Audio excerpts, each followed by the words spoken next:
safeguarded. They've proposed court packing, an egregious idea. They've entertained impeachment as punishment for the president exercising his lawful Article 2, Section 2 authority to nominate a justice to the Supreme Court. They've advocated for the abolition of the Electoral College. These are all the tactics that they are using to sow chaos and discord. Likewise, they're endorsing a mass mail-out ballot system that will likely lead to the kind of week-long delay New York witnessed in its recent primary. Far-left radicals resort to tactics like this to push their extreme agenda because they cannot win on the merits. They cannot succeed based on the will of the American people. This administration will continue to call out these tactics while Democrats should end their petty politics and get to work. And with that, I'll take questions. John. Yeah, Kayleigh, I wonder if you can just clean up or clarify something the president said yesterday. If he loses this election, can you assure us that there will be a peaceful transfer of power? You are referring to the question asked by the Playboy reporter, right? I'm referring to you with the president being asked if there would be a peaceful transfer of power, and he did not say yes. Yeah, so I believe. I'm asking you, will there be a peaceful transfer of power if he loses this election? I believe that question asked by the Playboy Power. In fact, I think I have it right here. He was asked win, lose, or draw whether he would accept the transfer of power. I'm not entirely sure if he won why he would accept a transfer of power. That is maybe the deranged wish of that reporter, but that's not how governing works. Very direct and very simple question. If the president loses this election, will this White House, will this president assure us that there will be a peaceful transfer of power? It's a very simple question. The president will accept the results of a free and fair election. But I think that your question is more fitting to be asked of Democrats who have already been on the record saying they won't accept the results of an election.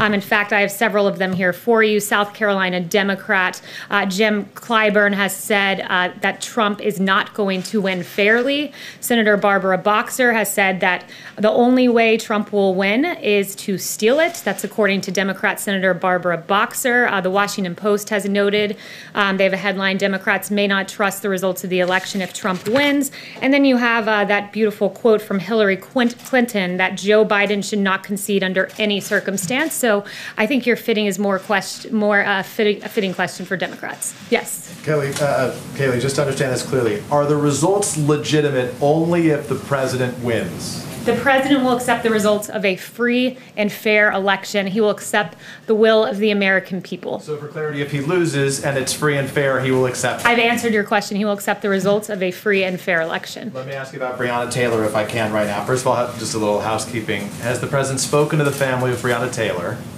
I'm not aware of any conversation that they've had, but our hearts do go out to her family. Has the president spoken to the officers who were shot last night in Louisville? I'm not aware of any conversations. So the president spoke to the officers who were shot in Los Angeles, but to this point, there's no indication the president at any point over the last several months has spoken to the family of Brianna Taylor. I guess why not? The president routinely speaks to victims of horrendous tragedies. I've been here when he's met with the parents who lost their children to instances of police brutality. It was a really beautiful meeting, and the president consoled them. He's talked to the widows who have lost their husbands to police officers. He's spoken to widows of fallen soldiers. He routinely reaches out to victims of all kinds of atrocities, and he'll continue to do that. What is the president's message to the family of Brianna? I heard what you say, that we grieve for them, but what is the president's message to the family of Brianna Taylor that does not believe they received justice? That our hearts go out to her. It was a horrible tragedy that happened, and that our hearts also are with the two police officers who were shot last night in the Louisville riots. When you say our, you mean the White House, including the president? Yes, I speak on behalf of the president. Yes. His thoughts, go ahead. I am the president's spokesperson. I speak on his behalf, Peter. In fact, one of the aides just said that the Ben, president was his own spokesperson, which is why I asked. But go ahead. So, Kayleigh, yesterday when the president said, get rid of the ballots, there won't be a transfer, frankly, there'll be a continuation. Which particular ballots is he talking about wanting to get rid of, and why does he think that would help him get elected? The president wants to get rid of mass mail-out voting, and that's not because he said clearly that that could go either way. It could damage either candidate's chances because it's a system that's subject to fraud. In fact, in the last 24 hours, police in Greenville, Wisconsin found mail in a ditch, and it included absentee ballots. And also, I can confirm for you that Trump ballots. Ballots for the president were found in Pennsylvania, and I believe you should be getting more information on that shortly. Here in the last 24 hours, they were found cast aside. So why in the past hour did the president tweet out, vote by mail ballots in my home state of Florida begin going out today? Make sure you request yours, fill it out, and send it in. The president has always made the distinction that absentee ballots, where you go through a process where you request a ballot and you mail that in, that is a system that works, but a system where you mass mail out to voter rolls, which are not kept and maintained, where in Los Angeles County, for instance, you have 120% of the county enrolled. That system is untenable. It doesn't work. It leads to what we saw in Nevada, where there were ballots languishing in trash cans and pinned to apartment boards. Okay, and finally, today FBI Director Wray testified on the Hill that he has not seen historically any kind of coordinated national voter fraud effort in a major election, whether it's by mail or otherwise. So if the president's own FBI director says this isn't a problem, why does the president keep saying it is? Well, as Attorney General Barr has said, we've never had an election where we've done mass mail-out voting like this before. I would point you to a bipartisan study done by none other than Jimmy Carter, who said that these mail-in votes remain the largest source of potential fraud. And he even cited an example of a 1997 Miami mayor election that resulted in 36 arrests for absentee ballot fraud. That election had to be rerun and the results were reversed. That is an example from 1997, but there are many others like Patterson, New Jersey, where 4 men were charged with voting fraud recently. 4 more men were charged in California, and there's a ton of examples. I could get you an encyclopedia of fraudulent examples we've had. These ballots are going out. If the president does win, will he still think it was rigged and fraudulent? I've already answered this question. Yes. Kayleigh, the president's niece filed a lawsuit in New York State Court today alleging that the president and 2 of his siblings had cheated her out of millions and squeezed her out of the family business, and we were hoping to get reaction from the White House. Yeah, the only fraud committed there was Mary Trump recording one of her relatives, and she's really discredited herself. Yes. Kayleigh, on TikTok, we know that the CFIUS negotiations are continuing. Can you say, has the president been briefed in the last couple days about how the CFIUS negotiations are going? Do you know when those negotiations will end? Yeah, not that I'm not aware of his briefing schedule with regard to TikTok, but what I can say is what the president has said, which is that any deal has to be 100% as far as national security is concerned. And I'd refer you to his comments as well as of those from the Department of Treasury for any further specifics. I'd refer you there. Yes, Jeff. Thank you, Kayleigh. The president suggested yesterday that he might overrule stricter standards at the FDA on the coronavirus vaccine. Why would the president not want strict standards for a vaccine on the coronavirus? Well, the FDA does have strict standards. They are the gold standard with regard to vaccines. The president was referring to the normal interagency process that happens with guidance, and that includes running through the Office of Management and Budget. So that's standard operating procedure. And I would also point out, I spoke to Dr. Hahn this morning, and Dr. Hahn said that the guidance issued was a follow-up to June 30th guidance that they put out, and it was guidance that they gave to pharmaceutical companies to provide them with more regulatory clarity. Yes. The White House is describing this healthcare event today as a chance for the president to outline his vision. Is that something less than his plan? And just a second part of that, does the White House think that it can address the country's challenges with healthcare solely through executive action? So the president will be laying out his healthcare vision today. I don't want to get ahead of exactly what that will look like. There will be some tangible actions taken, as well as the president really laying out, which something that I think has been overlooked, the real contrast between what Obamacare gave us between 2013 and 2017 and what the president has delivered. And I think we have a graphic to that effect. I'm not sure if they were able to put it together in time. But with Obamacare, it is a fact that from 2013 to 2017, premiums in this country went up. In fact, they went up by 105% on the individual market. And you contrast that with President Trump, what he's managed to do by rolling back a lot of Obamacare. And we've seen premiums on the individual market go down. Same for Medicare Part D and Medicare Advantage, the polar opposite of what happened with Obamacare, where those premiums went up. So premiums have come down under this president. Drug prices have come down under President Obama. Drug prices were up 15% 5%. Under President Trump, they came down for the first time in 50 years. And then finally, under Obamacare, you had choice that went down. 1/3 of counties had only one insurer in the individual market. And with President Trump, there are new affordable options like AHPs, STLDIs, and HRAs, healthcare reimbursement arrangements, as well as employer-sponsored insurance that has gone up. We've seen an increase of 1.5 million in 2019. So these principles have undergirded the Trump presidency, and he will use many of the same principles going forward, and you'll get his comprehensive healthcare vision that will include some action items here in short order. Is this the extent of the plan, or is there more after this? This is going to be his full vision that he has been talking about over the last few weeks, and it'll be in Charlotte, North Carolina today. Yes.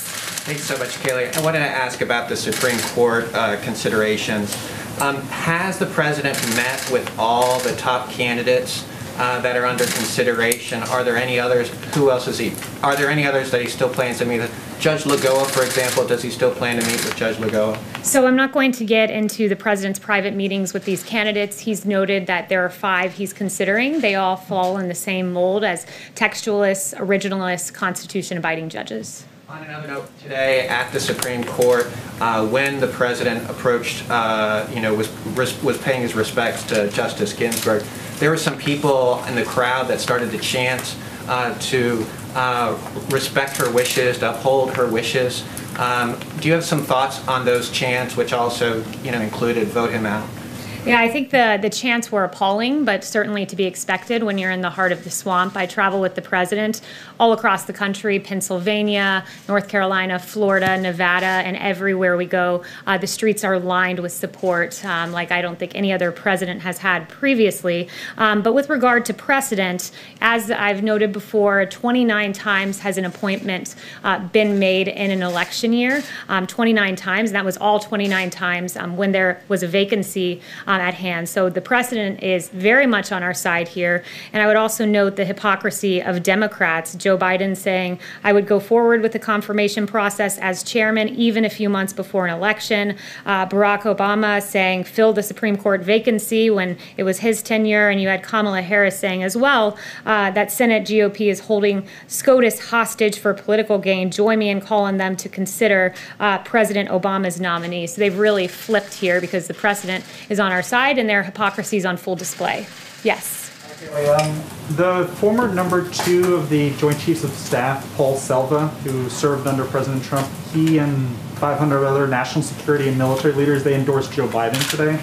Do you guys have a comment on that, given that it doesn't seem like Jim Mattis and Joe Dunford, who also served under the president, are rushing to support him this election?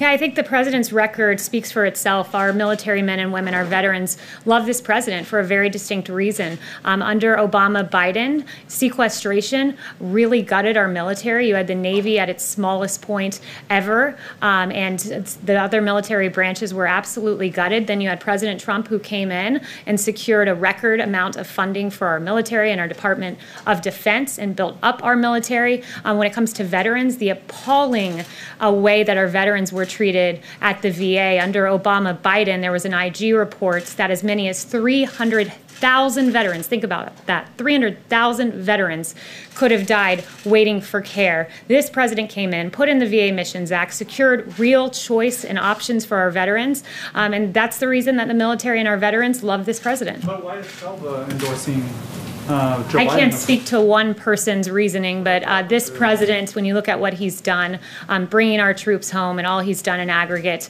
the rank and file in this military love this president. Yes. Thanks, Kayleigh. 2 quick follow-ups on what's been discussed earlier. Does the president still have confidence in the FDA Commissioner based on his comments yesterday? There are no changes. Dr. Hahn is FDA Commissioner, so yes. And then to follow up, you said that you thought the chants outside the Supreme Court this morning were appalling. Is there any issue with people peaceably demonstrating and chanting at the president? No, of course. Everyone has a First Amendment in this country, but I thought it was an appalling and disrespectful thing to do as the president honored Justice Ginsburg.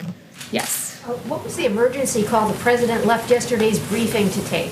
I'm not going to get into a readout of the president's calls, but he regularly takes very important phone calls. Yes. Thank you, Kayleigh. What is the likelihood that Sudan will be the next country to recognize Israel? And are there any new developments that you're expecting after the Emirates and Bahrain recognized Israel? So the president has noted that there are several other countries that want to make agreements of this sort. I won't confirm exactly which country will be next, but rest assured the world has looked at what this president did. Historic agreements between the UAE and Israel and Bahrain, and you see deals like you haven't seen in a quarter of a century. It was 26 years between the second and the third deal, and just 29 days between the third and the fourth. This president's the only president to have overseen the normalization of relations between Israel and two Middle East countries. To have two on his watch is a really big deal, and no wonder two Nobel Peace Prize nominations as well. Yes, Lily. Yeah, thank you. What's the status of coronavirus vaccination this year? Do you expect this to be available before Christmas? We do expect to have a vaccine by the end of the year. That has always been the goal, and we are still on track for that.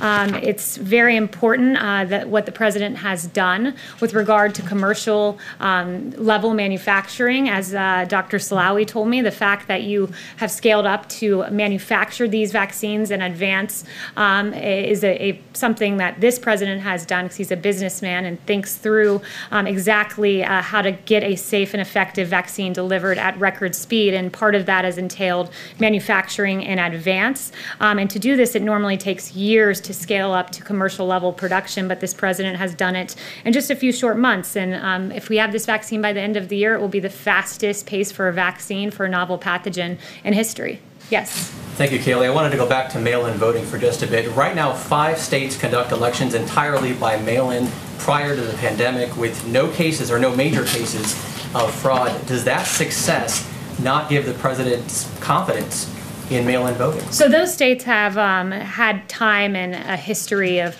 doing having a workable system, and one that has been done for many years, for many election cycles, to move the entire country to mass mail-in voting all at once and have an entirely new system, and do that in just a few short months is an untenable and an unworkable proposition, and one that has shown to not work well at all, especially when you look at the disenfranchisement, which I think is really troubling when it comes to mass mail-in voting.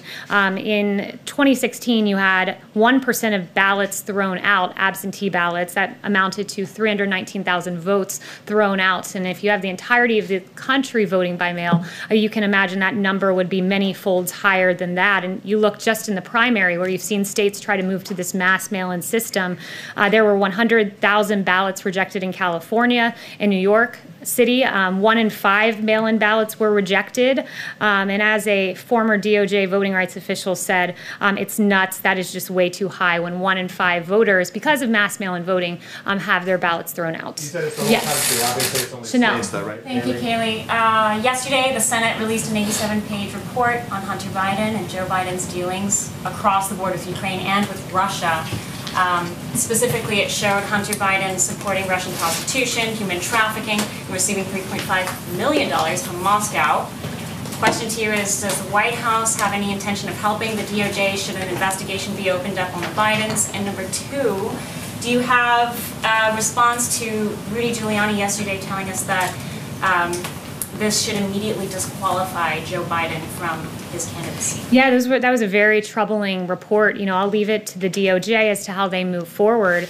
But I mean, I think this New York Post cover says it all. I heard so much about Russia collusion, but it appears the only collusion going on was between Hunter Biden, as he accepted $3.5 million from the wife of the Moscow mayor. Very troubling indeed. And in addition to that, Ukraine money as well. And it's good that the Senate looked into that. But finally, I would like to note the situation in Louisville, Kentucky last night. There were reports of vandalism. There were nearly 100 arrests, and the Trump administration urges calm and reminds those who wish to have their voices heard to do so peacefully. You have a right to peaceful protest, as outlined in the First Amendment. And the Attorney General Daniel Cameron said, if we simply act on emotion or outrage, there is no justice.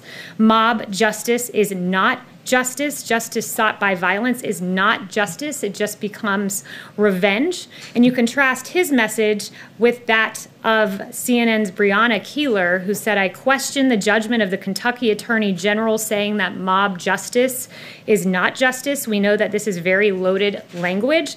That's an appalling statement from Brianna Kayleigh at CNN. And what is outrageous about this take is that mob justice is not justice. Hours later, after this comment was made on CNN, 2 police officers were shot. This is not justice. This has nothing to do with politics. It has everything to do with the value of human life and the safety and security of our American cities. And across the country, we've seen our police officers come under fire in the line of duty. In Los Angeles, there was an ambush attempt on 2 police officers. In Phoenix, a U.S. Marshal was ambushed and shot outside a federal courthouse. In Linwood, California, a suspect approached a patrol car and fired a handgun into the passenger side window. And in Suffolk, Virginia, a suspect opened fire on a marked police car, hitting the vehicle 3 times. Our police officers deserve our respect, and the violence that is being committed towards them, and this was just in the last week and a half, is outrageous. And the words of CNN and of Brianna Kayleigh are outrageous, irresponsible, and we should never hear statements like that, followed by hours later, 2 police officers being shot. Kayleigh, what does the president believe the protest?